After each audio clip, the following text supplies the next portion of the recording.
My name is Tricia Dennis. I'm an independent journalist in the state of Florida who works alongside many organizations that are advocates for medical marijuana and patients that are trying to seek medical marijuana as an alternative treatment for their issues.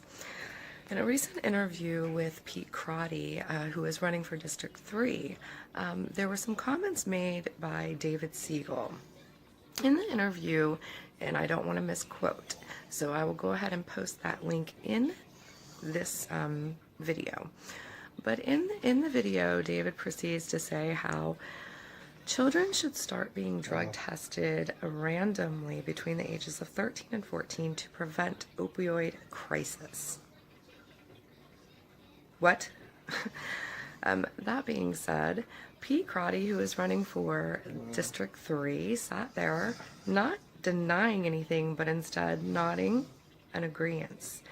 When I asked Pete for a statement, he has yet to really come out with a formal statement. He has instead directed me to other videos where he has asked David if he is now for medical marijuana, in which David replies yes. However, I did not hear that on the video. I also just want to state that in the video, that the original video of Pete and David sitting next to each other, David does imply that a Harvard study put out at some point says that marijuana retards the brain. First off, I don't have a problem with the word retards because, you know, my son is special needs, but it doesn't bother me as much as most people because it is used appropriately, so I'm not going to worry about that.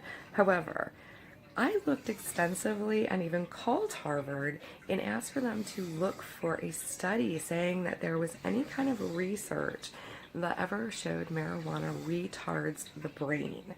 And that was not found so far.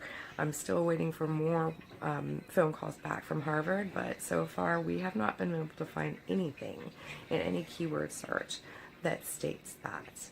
So we would invite David to present that information if he could. We'd really like to see. Why do you think the crisis has gotten so bad? Is it because we overprescribe, the availability is just increased, or what's causing that to just shift, or to have shifted?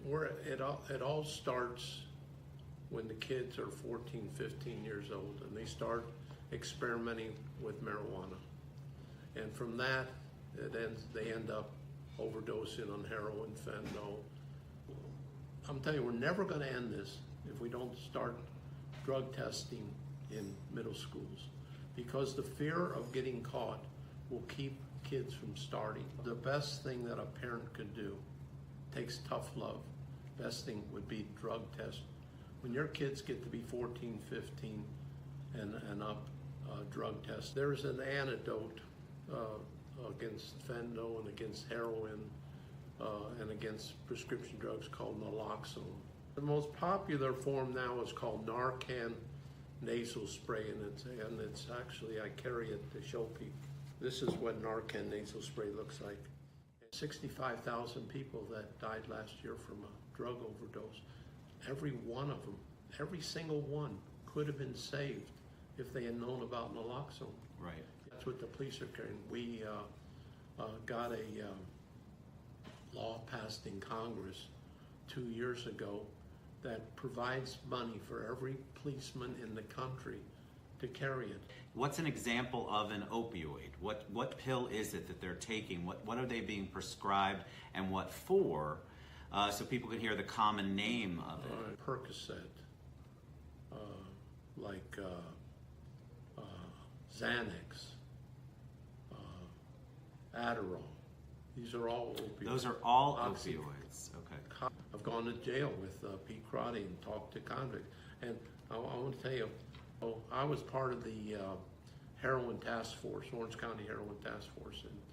And by the time, after about 5 or 6 weeks, I got the police officers and I got the sheriff's department and the university police all carrying it.